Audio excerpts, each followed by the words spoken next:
Olá pessoal, sejam todos bem-vindos aqui à nona aula do meu curso. Na aula de hoje eu vou trazer um conhecimento muito bacana que eu vou falar sobre aquelas bobinas que é feita no meu amplificador em classe D.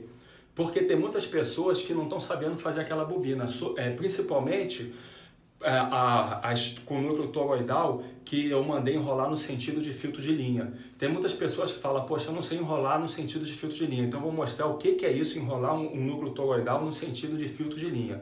Eu vou falar também sobre ruídos e algumas técnicas para evitar o ruído e como fazer um amplificador em classe D para que tenha qualidade. Porque muitas pessoas falam que o amplificador em classe D é ruim. Vocês vão ver que com esses devidos cuidados, com essa técnica que eu vou explicar aqui, o amplificador em classe D passa a ser o melhor amplificador do mundo. O que acontece é que tem projetos de projetos, né? E lamentavelmente muitos projetos são mal feitos sem levar em consideração esses pontos que eu vou passar para vocês. Vocês vão ver que tomando com esses devidos cuidados, o amplificador em classe D é o melhor amplificador do mundo. E vou falar também sobre transistores MOSFET. Então fiquem aí que a aula vai ser muito boa. Fiquem aí.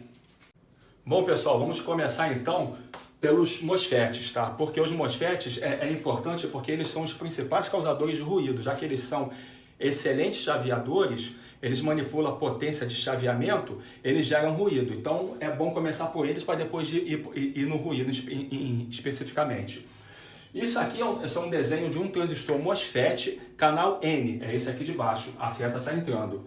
E esse aqui é um transistor MOSFET canal P, a seta está saindo. A diferença desse para esse aqui vai trabalhar com tensões positivas no controlador e esse com tensões negativas no controlador. Um é par complementar do outro. É como os transistores bipolares que eu ensinei na aula passada. Só que esse aqui se assemelha mais às válvulas antigas. Por quê? Porque o transistor bipolar, como eu falei na aula passada, ele trabalha por comando no controlador dele, que é a base, por comando de corrente. Ou seja, quando a corrente na base surge e aumenta, a condutividade dele também surge e vai aumentando proporcionalmente ao aumento da corrente. Esse aqui não é por corrente, é por tensão. Ele interpreta a tensão do gate em relação ao supridor, para poder conduzir ou não. E o nome das pernas aqui é o gate, aqui é supridor e aqui é dreno. Aqui é a mesma coisa, aqui seria dreno, supridor e gate. Então, como isso funciona? Toda vez que a tensão aqui no gate tiver 3,3 positiva em relação ao supridor, ele vai conduzir com tudo. Só que com muito mais força do que o bipolar. É muito fácil encontrar transistores desses de 100 amperes, 200 amperes, 20 amperes. Então, são transistores de alta potência, é um chaveamento perfeito quando ele conduz. É muito melhor do que o bipolar. A outra vantagem dele é que ele também tem uma impedância de entrada no controlador muito alta. Para corrente contínua, a impedância aqui é infinita, não consome nada. Só começa a ter impedância para frequências altas. Quando a frequência vai subindo, aí infelizmente tem capacitâncias aqui internas, parasitas, que matam o sinal. E a onda que é quadrada, que está sendo amplificada, começa a ficar arredondada. Isso aí é que é ruim, que começa a ter dissipação de potência, ele começa a aquecer. Se as ondas forem quadrada bonita, o aquecimento aqui é quase zero. Ele manipula alta potência sem aquecimento. E aqui é o contrário. Aqui toda vez que a tensão aqui tiver 3,3 negativo em relação ao supridor, aqui ele vai conduzir. E quando aqui tiver 3,3 positivo em relação ao supridor, aqui ele conduz. Então aqui é positivo e aqui negativo. Esse 3,3 é uma média, ele pode variar. Tem MOSFETs que começam a conduzir a partir de 5 volts, outro a partir de 2. Mas a grande maioria esmagadora é 3,3 volts, surgiu aqui, passou disso, ele satura. Chegou a 3,3, ele começa a conduzir. Botou 3,4, ele já está quase um curto. 5 volts é um curto perfeito. Os limites dele a tensão aqui normalmente não pode variar mais ou menos a 30 volts. Nem mais positivo, nem menos negativo 30 volts. Mas tem que consultar no datasheet, isso varia. E a tensão também de dreno para supridor é importante. Vamos supor que o transistor aguente 100 volts de dreno para supridor. Se vocês colocarem 110 volts, 150, ele vai entrar em curto. Só vai deixar passar aquele 100 volts. Passou de 100 volts, ele começa a atuar como um diodo Zener. E ele tem mesmo um Zener aqui de proteção. Porque como ele é controlado por tensão, ele é crítico. O que queima ele facilmente é a tensão. Se a tensão de gate dele for maior, tanto positivo ou negativo, do que os limites dele, ele queima na hora. Ele é muito sensível para a tensão. Por isso ele tem uma série de proteções. Ele tem diodo inverso, ele tem diodo Zener. E isso aí faz com que as tensões dele sejam respeitadas. Se vai usar ele para manipular uma onda de 300 volts, põe então um MOSFET que aguente muito mais do que os 300 volts. Se for só 24, aí põe um MOSFET mais baixinho, de 100 volts. O fato é que se a tensão dele for superior à tensão que ele aguenta, ele vai queimar, ele vai curto-circuitar essa tensão e vai ceifar. Tudo que for acima daquilo ele ceifa, por causa da proteção do diodo que ele tem. E aqui é uma situação em par complementar. Normalmente ele é feito assim, ele é ligado assim, aqui vai para o VCC e aqui vai para o terra, que é o menos. Aí polarizado assim, aqui eu consigo ter uma onda quadrada. Uma onda quadrada facilmente, com alta potência, aqui com os comandos da base. Só que os comandos da base eu não posso simplesmente fazer com que esse aqui conduza junto com esse ou vice-versa. Tem que ter um pequeno retardamento. Eu vou explicar por quê. Vamos supor que esse transistor aqui, no momento que esse aqui, no momento que ele conduziu para fazer a onda positiva subir aqui na saída, ele conduziu. Então se ele conduziu aqui no gate tem que estar negativo. Está negativo.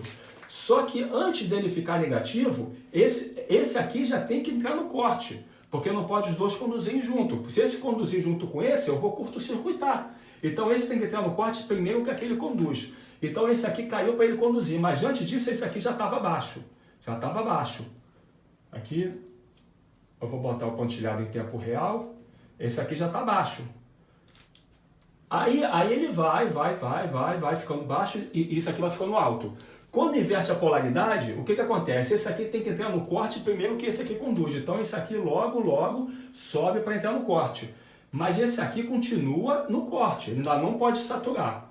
Então vamos lá botar o pontilhado tá assim. Ele não pode saturar. Depois que eu garantir que esse está no corte, aí recém esse aqui pode subir para fazer com que esse conduza. Mas esse aqui já estava garantidamente no corte. Aí isso aqui cai. Aí ele vai, isso aqui vai assim. Aí o que acontece agora, esse aqui tem que conduzir. Então esse aqui tem que entrar no corte primeiro. Aí esse cara aqui entra no corte, mas esse aqui ainda está no corte. Primeiro esse entra no corte. Depois de um tempo é que ele vai finalmente conduzir. Mas esse aqui já estava no corte. Ou seja, sempre tem que garantir que, se esse vai conduzir, esse aqui entre no corte primeiro do que esse conduza. Aí esse aqui vai conduzir, então esse aqui tem que entrar no corte primeiro do que esse conduza. Não pode nunca os dois conduzirem juntos. Sempre tem que primeiro neutralizar um para conduzir o outro, depois neutraliza outro para conduzir o outro. Não pode nunca conduzir junto. Isso aqui é feito praticamente assim, ó. Tem várias técnicas, mas em suma seria isso aqui. Vocês botariam aqui um resistor e aqui um resistor. Pode pôr aqui uma capacitância ou não. Pode aproveitar a própria capacitância que tem nele para tal retardo. Mas se for a frequência muito baixa e o retardo não for suficiente, aí vocês põem um capacitor aqui. O que acontece? Põe aqui um diodo para botar no corte rápido. E um diodo para botar isso aqui no corte rápido também. Aí sim isso aqui pode ficar junto. Aí o que acontece? Quando a onda aqui subir, esse diodo aqui vai conduzir com tudo, botando isso aqui no corte com tudo, mas isso aqui não conduziu. Vai conduzir pela resistência, fazendo isso aqui subir lentamente. Aí depois ele fica saturado. Quando cair, esse aqui vai cair rapidamente. Cai rapidamente, mas esse aqui não. Esse aqui que estava no alto, ele vai cair lentamente. Por quê? Porque aqui não conduziu. Tá, e está carregando lentamente por aqui. Então ele fica aqui lentamente aqui. Aí depois fica conduzindo. Ou seja, esse diodo garante que eu ponha positivo rápido para entrar no corte rápido. E esse aqui eu ponho negativo rápido para entrar no corte rápido. E a polarização vem lentamente pelo resistor. Igual ali. Então eu faço ele ser mais lento para saturar e mais rápido para entrar no corte. E aqui mais lento para saturar e mais rápido para entrar no corte. Com isso, nunca os dois vão conduzir junto. Aí eu tenho uma onda quadrada sem ruído aqui. Por quê? Se eles conduzirem junto, mesmo que seja muito rápido, não um segundo, uma fração assim que eles conduzirem junto, depois eles param.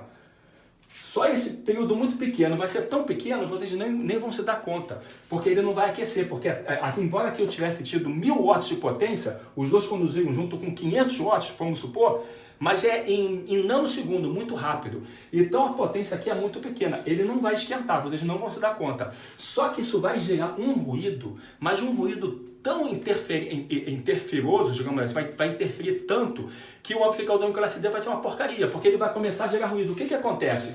Quando eles conduzem junto, isso aqui que está vindo lá pela alimentação, passa a ser um fio fazendo uma corrente assim, um correntaço altíssimo de 500 amperes. Isso aqui tudo passa a ser uma bobina com uma corrente de surto altíssima, que isso vai gerar pelo ar alta interferência. Essas ondas eletromagnéticas aqui vão interferir tudo. Então é por isso que a onda quadrada gera muito ruído. Outra maneira dele gerar muito ruído não é só para eles conduzirem junto, não. Vamos supor que aqui também eu tenho um capacitor. E eu faço com que esse cara se descarregue muito rapidamente. O que acontece? A mudança de polaridade desse capacitor vai fazer com que eu tenha um surto aqui muito rápido, fazendo também com que esse aqui, muito instantâneo, gere um monte de ruído eletromagnético. Por isso que às vezes se colocam também resistência junto com o capacitor para diminuir isso.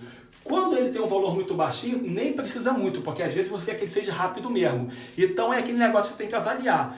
O que vai ser mais necessário, se quer que seja rápido ou se quer diminuir o ruído. Se for para diminuir o ruído, você coloca o resistor. É muito complicado essa questão de ruído, tem que ser feito na prática a melhor situação, mas esses ruídos da onda quadrada é devido a isso, o surto. Quando ela muda de um estado para o outro, é que ela gera ruído porque ela faz uma super corrente. Então aqui eu já passo a ter também uma outra bobinão no descarga dessa aqui fazendo esse ruído. Se isso aqui, esse capacitor estiver longeão no circuito, pior ainda, porque ele vai ter uma bobina ainda mais longa lá no circuito impresso. É conveniente que ele esteja perto. Então é por isso que os ruídos eles se propagam. Eu vou continuar em ruído para que vocês possam entender. Bom, galera, continuando em ruído, vocês viram que o ruído gerado ele se propaga pelo próprio ar, como se fosse uma antena de rádio transmissor. Então muitas pessoas erroneamente acreditam que se fizer uma fonte, tá aqui uma fonte, tá?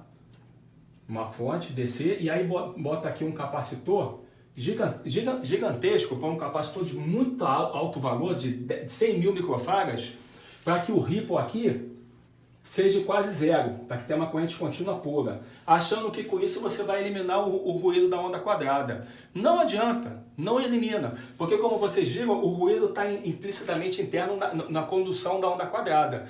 Esse ruído está indo por antena, então não é o ripple que está aqui presente que é ruidoso.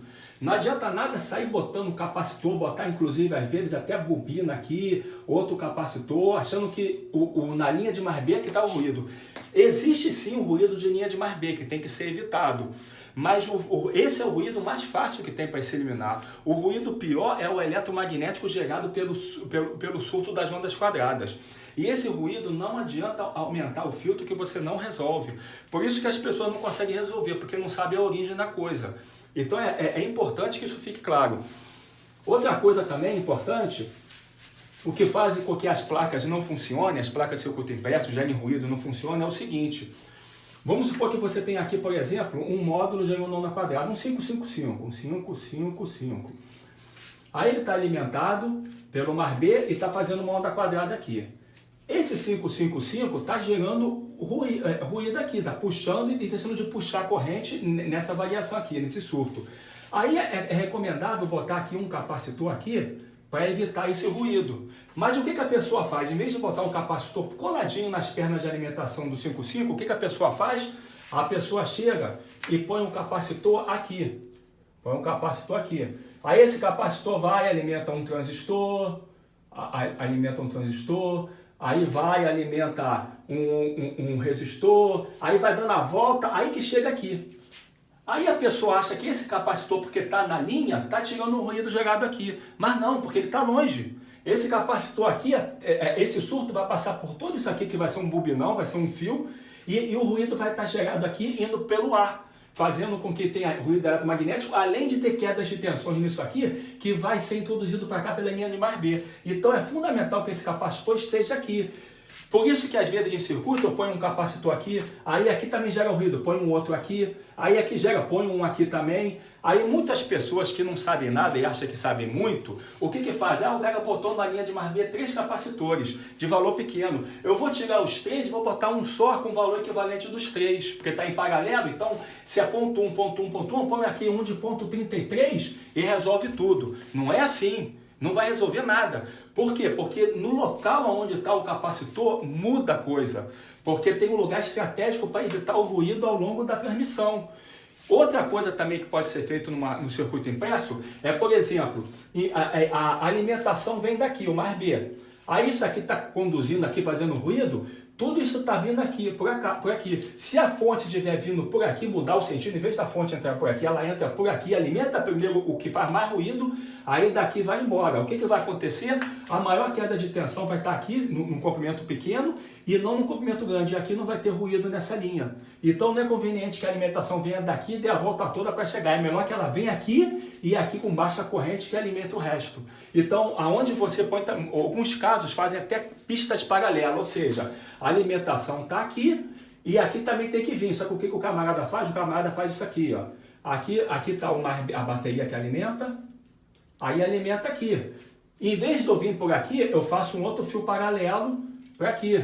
Aí o que acontece? Aqui vai ter ruído, né? No meu código do circuito impresso, mas o ruído aqui não está vindo para cá, porque eu tenho um outro fio paralelo mandando para cá. Então esses cuidados todos tem que tomar no circuito impresso, inclusive principalmente na linha do terra, que é um referencial que não pode ter ruído. Esse cuidado que eu estou fazendo aqui. Por isso que o terra às vezes tem vários caminhos, em vez do cara botar um caminho só. Então esses cuidados são fundamentais para não ter ruído. Se vocês tomarem esse devido cuidado, aí vocês garantem que não vai ter ruído no circuito. Aí o que é fundamental? Fazer também um filtro de linha, para evitar que o ruído vá para a rede. Porque na rede, chegando o ruído, chega também no módulo que quer ser amplificado, um CD, o que quer que seja. Se vocês tomarem esse cuidado, torno a dizer, o Classe D vai ser o melhor amplificador do mundo. Então vocês estão vendo o problema do ruído. Eu vou falar ainda o problema para melhorar o Classe D. Esperem aí que eu vou fazer aqui. Bom, galera, vamos continuar aqui com a técnica para converter um amplificador em Classe D, o melhor amplificador do mundo, que muitas pessoas falam que não é bom. Vocês vão ver que é bom. O que acontece é o seguinte, essa agora vai ser a dica de ouro, tá? Quando vocês têm um amplificador analógico normal, classe A, classe AB, enfim, as classes que são usadas no amplificador comum analógico. Vamos botar um exemplo aqui assim. Você tem aqui assim um amplificador que está amplificando senoidalmente. Aí vai sair aqui uma senoide também, no qual essa senoide vai conseguir ir até o VCC e até o menos VCC, essa senoide, em função do mais B e do menos B. Aqui é mais e aqui é menos. Suponhamos que aqui o menos é 0 volts e aqui o VCC seja 30, um exemplo. Então aqui ele esteja polarizado em 15 volts. Aí eu consigo fazer com que a minha senoide vá amplificando até mais 15 ou menos 15, porque está na tensão aqui do zero, vai ter o capacitor aqui, e aqui no meu alto-falante eu estou jogando uma onda máxima de mais 15 e menos 15, é o máximo que eu consigo pôr aqui nesse amplificador. Se por acaso a tensão aqui continuar subindo, a amplitude for grandona, o que vai acontecer? Isso aqui vai querer passar de 15 volts. Não consegue, então ele vai amplificar assim, bonito. Se tiver mais de 15 volts, o que vai acontecer? Opa, ele começa a cortar. Aí vai lá, aí corta, aí continua. Ou seja, eu acabo deixando os picos quadrados. Porque ele não consegue, ele vai ficar quadrado. Tá? Ele vai ficar senoidal até onde puder, aonde não puder mais, que passou, não tem como criar energia, a tensão não pode ser acima do VCC, ele começa a ficar quadrado. Então ele vai cortando os picos. Isso aqui, se ficar um pouquinho quadrado, você não percebe distorção, a qualidade está boa. Quanto mais quadrado isso aqui for ficando, maior é a distorção. Vai chegar um ponto que fica tão quadradão que fica o som todo, aquele som que o cara põe um volume altão, o amplificador fica aqui com alta potência, porque você vai aumentando a potência RMS. Mas é uma potência falsa, porque está alto pra caramba, tá um pato rouco, ninguém entende nada. Então é porque está distorcendo muito. Quanto maior for essa onda quadrada aqui, mais distorção vai ter. Um pouquinho ele aceita. Mas isso aqui é no analógico. Agora, no digital, no Classe D, acontece um fenômeno interessante que muitas pessoas não se percatou. E é por isso que condena ele. O que acontece? Eu, como observo tudo, eu sou um bom observador. Inclusive, por eu observar tudo, eu quero até falar uma observação para vocês. Por eu ser uma pessoa física que observa tudo, eu tô sempre atento, minha antena está sempre ligada, e eu observo também a Deus, né? Busco a Deus. Nessa minha busca, eu consegui uma revelação e consegui criar o conjunto dos números bipolares e descobri quanto vale a raiz quadrada de números negativos, sei quanto vale 0 sobre 0 e fiz uma revolução na matemática. Eu crio números que são positivos e negativos ao mesmo tempo. Tá lá, é o meu primeiro vídeo que eu fiz no canal. Quem não viu, por favor, vai ver, porque esse é o motivo do meu canal. Eu só fiz esse canal do YouTube para divulgar essa descoberta matemática, que eu tenho certeza que quando isso for reconhecido, vai revolucionar a matemática e vai abrir um leque para a física. Só que ninguém vê. Eu estou já mais de um ano com esse vídeo e as pessoas não vêem, está com poucas vistas. E eu só fiz o canal por causa desse vídeo. Inclusive esse vídeo foi feito antes de eu ter canal, então a qualidade não está muito boa. Mas o conteúdo é excelente. Vão lá, me dê uma força, vejam, divulguem isso. Que a menina dos meus olhos no meu canal é esse vídeo da matemática, tá? É esse que eu quero que o mundo conheça. O resto nem precisam ver. Mas esse da matemática é a minha menina dos olhos e as pessoas não estão vendo. Então vocês vão ver que por eu estar com a antena ligada, eu consegui ver o que ninguém viu, tá lá na matemática. E aqui também, ninguém viu esse problema no classe D, eu vou explicar o que acontece. O que acontece no classe D é o seguinte, no classe D, você tem onda quadrada, certo? Aí você vai mudando isso aqui, o trem de ondas, vai mudando, aí vai botando ele maior, enfim, você vai mudando a modulação para fazer a senoide. Mas a onda sempre é quadrada. O que acontece quando essa amplitude aqui, ela passa mais do que o que pode? Eu vou ter que ter uma onda aqui que represente isso, essa saturação que chegou já ao VCC, tá? Eu vou estar lá com meus FET e vou ter que ter essa representação. Então o que vai ser? A onda simplesmente vai ficar quadrada contínua. Ela já não vai ter mais pulso os pulsos aqui.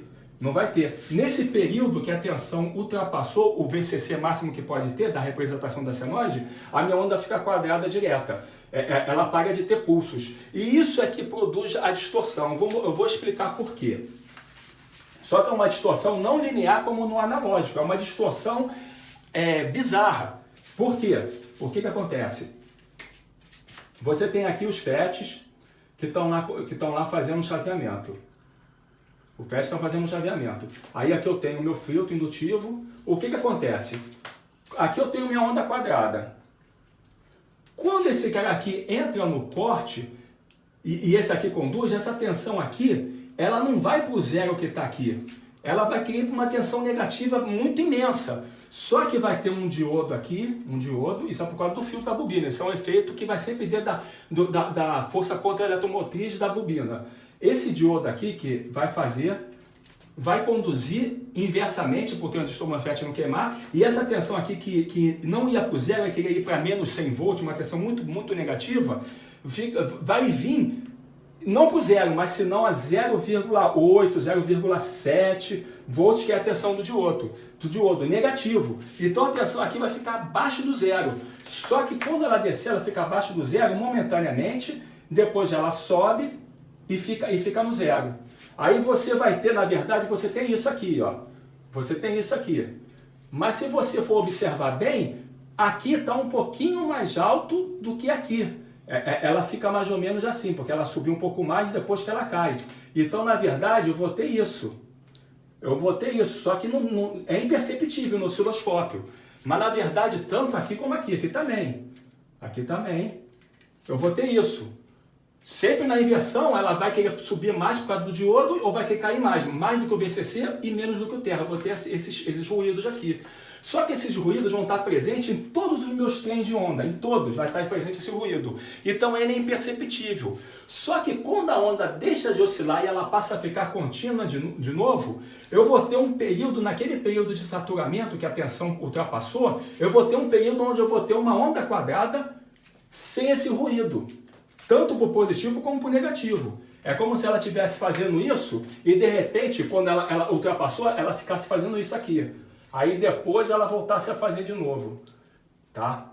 Aí depois ela voltasse a fazer. Mas nesse período que ela ficou só VCC, que ela ficou a vida toda VCC, ela não está mais oscilando, eu não tenho mais esse ruído.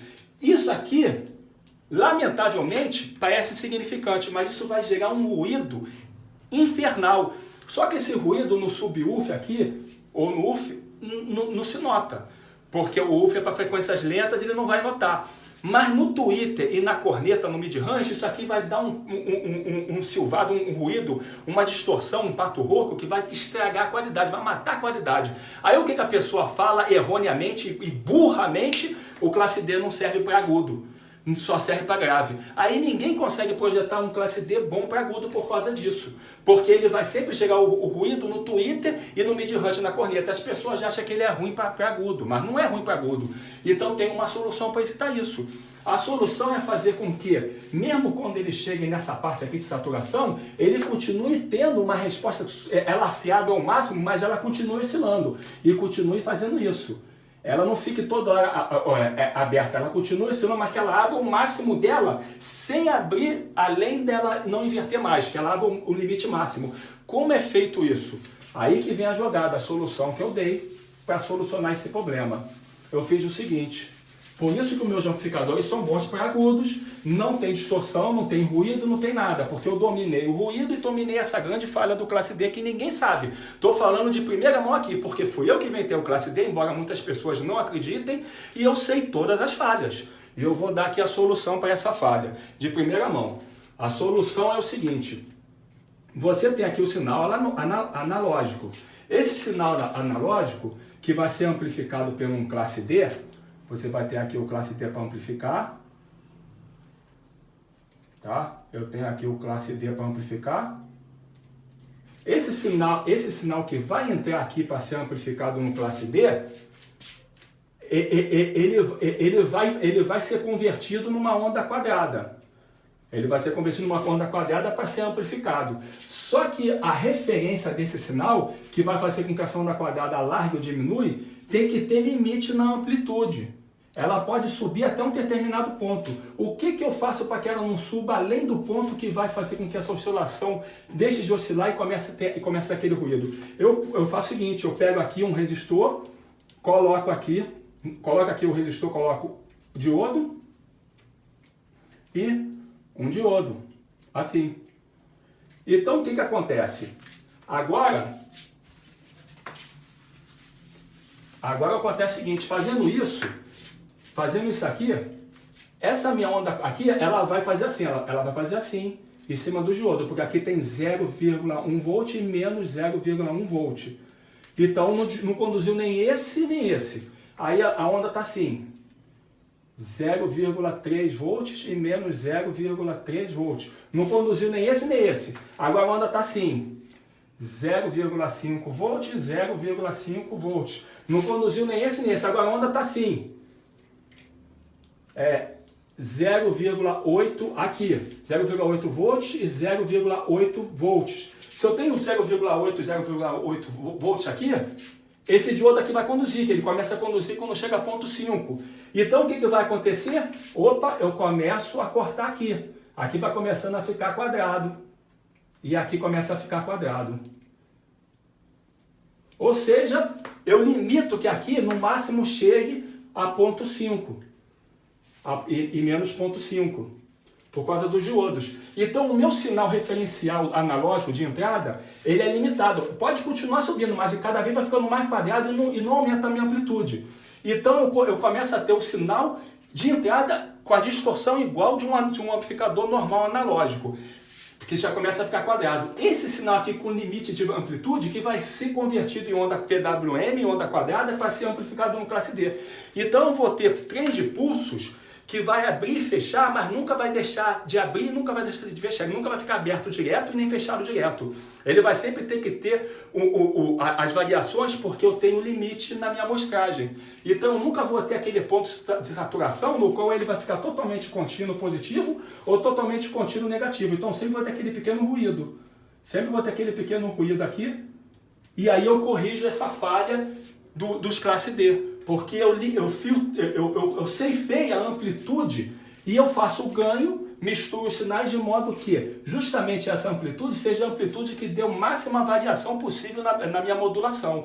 Mas não deixo passar isso. Se por um acaso passar em algum pico, aí eu vou ter uma pipocada, um sinal de distorção feio. Por isso que é importante que tenha isso aqui. Se vocês notarem lá no meu amplificador, vocês vão ver que eu coloquei no sinal analógico esses diodos, que muitas pessoas não devem nem saber para que é. Agora eu estou explicando para que é. Com isso, vocês garantem que o amplificador em classe D é o melhor amplificador do mundo, tá? Não tenha dúvida. Então, valeu!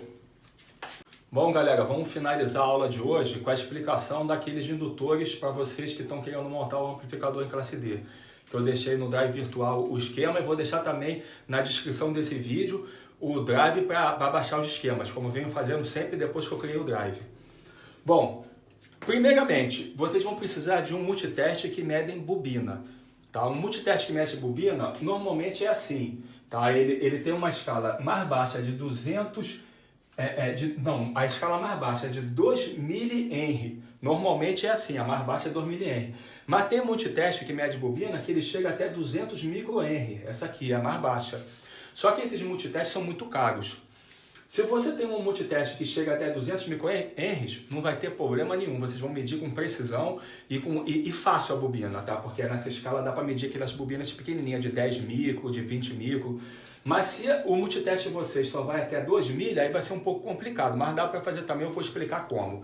Bom, se vocês botarem ele na escala de 2 mil, o que vai acontecer? Vocês vão vir aqui com a ponteira e vão medir a bobina. Vocês vão enrolar uma bobina qualquer, enrolar, e vocês vão medir. Só que quando vocês medirem, vocês agarrem aqui e vocês, na escala de 2 mil, na escala de 200 micro não tem problema, vai sair o valor direto aqui, vocês vão ver. Mas na de 2 mil, que é mais complicado, como o multiteste não é tão preciso, vocês não chegam até 200 micro, então vocês medem a bobina, aquelas bobinas baixinhas de 10 micro, e encosta aqui uma ponteira na outra, encosta, para ver isso aqui zerar. Isso aqui zerando vai ficar 0,00, vamos supor que aqui fique 1, um exemplo. Vamos supor que não zera totalmente, fique assim. Se ele tivesse 1 aqui e ele é até 2 mil, 1 aqui significa 1 mil, ou seja, 1000 micro. Se aqui tivesse 1 com tudo zero, seria 1000 micro. Se tivesse 1 aqui, seria 100 micro. Se tivesse o 1 aqui, seria 10 micro. E com 1 aqui significa 1 micro. Vamos supor que vocês encostaram aqui e esperou isso aqui um tempo até ele setar. Quando ele chegou no valor, essa aqui deu 1 micro, e isso aqui encostando, já sabe que o multiteste não está indo a zero, está medindo 1 micro. Quando vocês soltarem e isso aqui aparecer, em vez de 1 aparecer 11, um exemplo aparecer 11, na verdade essa bobina aqui tem que ter 10 micro, porque 1 micro já estava mostrando no instrumento. Aí ele aumentou para 11, então na verdade é 11 menos 1 é 10 micro, você já sabe que é 10 micro que tem aqui. Vamos supor que agora aqui apareça, por exemplo, 0,5, menos 5, está aparecendo menos 5. Então, quando vocês soltarem, aqui apareça, por exemplo, 15. Agora, em vez de menos 5, passa a ter 15. Então, se é 15 e estava com menos 5, então vocês têm que agora descontar, acrescentar mais 5. Já estava menos 5, então menos 5 com mais 15 é 20. Na verdade, quando vocês soltarem, essa bobina tem 20 micro. Então isso é uma maneira de vocês compensarem o erro na escala. Por quê? Porque não tem precisão, então vocês encostam e ficam esperando o tempo e ver o valor que tem. O valor que der, vocês somam ou subtraem. Se for negativo, conforme for, para encontrar o valor certo. Vocês seguram, ficam esperando, soltam e o valor é muito pequeno. Aí vocês já sabem se vai estar 10 micro, como vocês querem. Aí vocês vão calcular a bobina, quantas espigas tem que ter para ter aquela bobina de 100 micro, por exemplo, de 100 micro, tá? Assim vocês vão saber o valor da bobina. Outra coisa importante, uma bobina quando ela é enrolada, vocês enrolam a bobina. Se ela tiver um núcleo perfeito magnético aqui, que fecha o caminho, então o formato da bobina não importa. O que importa é a quantidade de espigas, porque você garantiu um caminho magnético pelo núcleo. Nesse caso que vocês o tamanho da bobina não altera, só altera a quantidade de voltas, a bobina passa a ser uma função quadrática. O que quer dizer isso? Quer dizer que se vocês, por exemplo, botar aqui 100 espigas, por exemplo, e na hora de vocês medir a bobina estiver dando 400 micro, com 100 espigas, se vocês tirarem agora a metade das espigas que tinha 100 passar para 50, de 100 passar para 50, vocês dividiram a metade. Se dividiu a metade é uma função quadrática, ela vai dividir 4 vezes, porque 2 elevado ao quadrado é 4. Então basta de 100 espigas passar para 50, que aqui vai de 400 passar para 100. 100 micro. Então, pela regra de 3, sabendo qual é uma função quadrática, vocês vão saber quantas espigas tem que ter. Botou, não chegou a 100, o que passou ou o que diminui, vocês vão saber quanto tem que pôr ou quanto tem que tirar de bobina em função quadrática. Aí vocês vão ter uma certa noção de quantas espigas tem que ter para corrigir, para chegar ao valor de 100 microhenries. Eu não sei qual é o ferrite que vocês vão pôr, isso vai determinar a quantidade de espiga, mas vocês já sabem a dica que vai aumentar ou diminuir nessa função quadrática para chegar a 100 microhenries, aquela bobina que tem que ter 100 microhenries. As pequenininhas tem que ser assim como eu falei, segura e espera um pouco. Agora o ponto mais importante são as toroides. As toroides enroladas no sentido de filtro de linha. O que vem a ser isso? Vamos lá nas toroides. Bom, gente, então uma bobina enrolada no sentido de filtro de linha. Como que é feito isso? É o seguinte, se ela estiver enrolada no sentido de filtro de linha, ela tem que ser enrolada mais ou menos como o desenho que está aí. No qual eu vou chamar isso aqui, vamos supor, de A, B, C e D. Aqui eu vou ter o meu mais entrando e o meu mais saindo. O meu menos entrando e o meu menos saindo. Ou seja, aqui eu ponho a carga e aqui o sinal. No filtro de linha, eu quero que o sinal todo aqui que eu estou jogando na carga chegue na carga sem atenuação reativa nenhuma. Ou seja, o sinal diferencial, que é o que vai estar na minha carga, tem que passar livremente. E o sinal de ruído, que é da linha de mais B, que vai junto no fio, aí esse tem que ser bloqueado, tem que encontrar uma baita indutância reativa, uma resistência reativa, uma indutância. Como eu sei se isso está enrolado direito? É fácil. É só eu pegar um multiteste e medir isso aqui. Eu ponho um multiteste aqui e ponho um multiteste aqui. Quando eu fizer essa situação, eu vou medir a indutância na bobina. Essa indutância na bobina vai ter que me dar, vamos supor, um exemplo, tá? Vamos supor que dê 100 microhenries. Podia dar qualquer valor, vamos supor que dê 100 microhenries. Deu 100 microhenries aqui, então se eu agora medir a bobina aqui, medir ela aqui, eu vou ter que encontrar também os mesmos 100 microhenries, porque eu tenho a mesma quantidade de espigas. E a jogada interessante é o seguinte, é que se eu fizer isso aqui, ó, se eu fizer isso aqui, fecho essa bobina e curto com essa. E agora eu meço isso aqui, meço aqui e meço aqui. Quando eu medir assim, eu vou encontrar zero microhenry. Por quê? Porque a indutância dessa vai cancelar aquela. Ou seja, todo o sinal está passando para a carga que está aí aqui simulando curto. E eu encontro 0 microhenry. Por quê? Porque pelo sentido da mão direita, a corrente entrando aqui, o fluxo magnético vai estar nesse sentido. E ela dando a volta, ela vem e sai por aqui. Quando ela sai por aqui, agora pelo sentido da mão direita, o fluxo vai estar aqui. Então, se o fluxo nesse está assim e nesse está assim, um anula o outro. Então, não tem indutância aqui. O efeito do campo se anula, porque um campo está indo para um lado e o outro está indo para o outro. Nessa situação, botando em curto, a indutância é zero. E para confirmar mais ainda se o sentido está enrolado certo, eu posso fazer isso aqui, ó. Eu posso fazer isso aqui. Eu chego e ponho esse em curto com esse. E agora eu meço a indutância assim, ó, meço a indutância daqui para cá. Eu ponho esse, fecho aqui, aí agora a corrente passa aqui, vem para cá, vem para essa bobina, passa para cá e vem para aqui. Agora sim elas se somam. Mas relembrando que eu falei que é uma função quadrática, eu tenho essas espigas, tenho essa, ou seja, eu dobrei a quantidade de espigas que estava aqui com aquela. Se aqui eu tinha 100 micro, ou se aqui eu tinha 100 micro, quando eu botei as duas, eu dobrei a quantidade de espigas. Então agora eu vou medir 400 micro. Eu não vou medir mais 100, vou medir 400 micro. Nesse sentido, a indutância aumenta 4 vezes. E no sentido anterior, a indutância se anula. Então, se isso acontecer, vocês têm certeza que enrolaram no sentido correto de filtro de linha. Então, recapitulando, o sentido correto de filtro de linha passa a ser esse.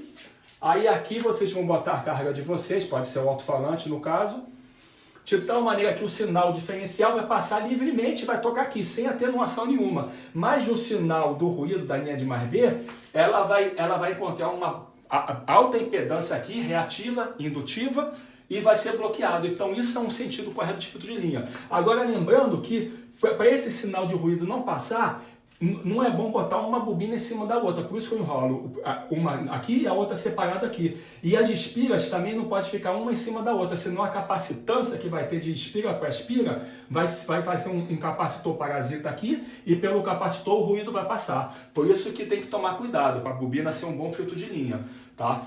E é esse o sentido correto de um filtro de linha. Então agora está explicado como se enrola aquelas toroides no sentido de filtro de linha. Tem que enrolar assim e comprovar com o multiteste se está correto, tá? Na hora de fazer a ligação.